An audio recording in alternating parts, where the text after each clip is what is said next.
जब धुरंधर फिल्म ने 1000 करोड़ से ज्यादा की कमाई की तो देश भर में उसकी चर्चा होने लगी। उसी समय देश के राष्ट्रीय सुरक्षा सलाहकार अजीत डोभाल की लोकप्रियता भी अचानक आसमान छूने लगी।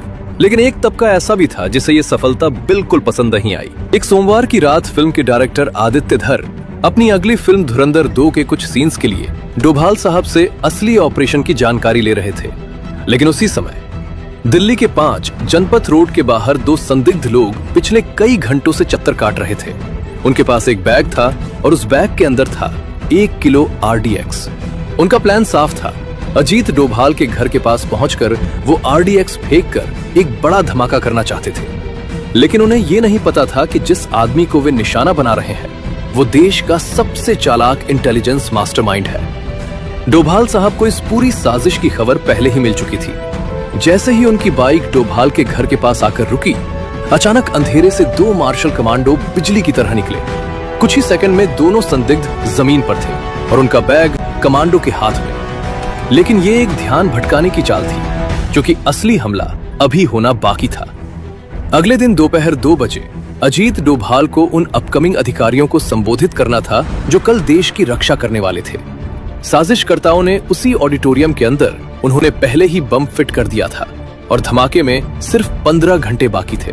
सुबह के ठीक 10 बजे अजीत डोभाल अपनी गाड़ी से प्रधानमंत्री आवास की तरफ रवाना हुए और उसी समय दूसरी तरफ जहां ऑडिटोरियम में बम लगाया गया था उसकी टाइमिंग लगातार आगे बढ़ रही थी। घड़ी की टिक टिक तेज होती जा रही थी और अब धमाके में 4 घंटे बचे थे। ऑडिटोरियम के बाहर कुछ युवा एस्पिरेंट अधिकारी आना शुरू हो चुके थे।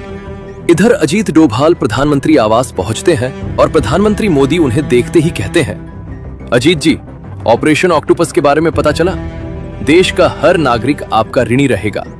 डोभाल हल्की सी मुस्कान के साथ सिर झुका देते हैं, लेकिन तभी उनके पर्सनल फोन पर अचानक एक मैसेज आता है और स्क्रीन पर सिर्फ 2 शब्द चमक रहे थे, रेड अलर्ट।